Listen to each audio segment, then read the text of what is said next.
Ethiopia, a very diverse country with a very unique history.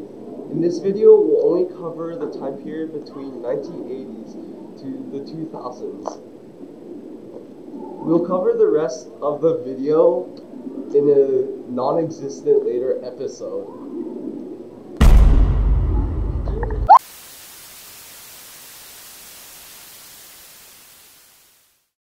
This is the total exports in Ethiopian birr from 1978 to 1982.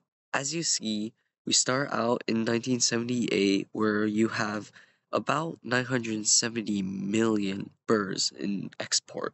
But then at the end, it continues to decrease until 1982 where they only have around 780 million birr.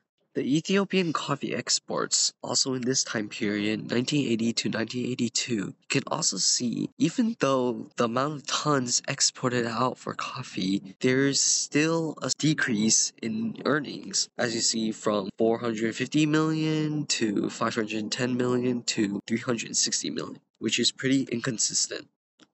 As to financial management during the entire revolutionary period has kept the Ethiopian birr one of the strongest currencies in the third world, but the birr has begun to lose value at an accelerated pace. The unofficial rate in Addis Ababa in December fell to 7 per $1.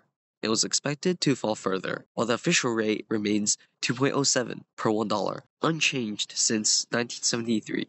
The government has continued to resist the urging of the international economic community. To support the wars in Ethiopia, they mostly fund the country's money to the army. Over 70% of the national budget were going for support of the armed forces and security services. Other government services had to be curtailed severely. The continued commitment of the Ethiopian regime to dealing with internal rebellion and dissidents by military means had drastically reduced Ethiopia's attractiveness to donors and investors. In the 1990s, most of the population were fed up with war, and peasant resentment of central government measures like villagization, trade restrictions, and party meddlesomeness still show up.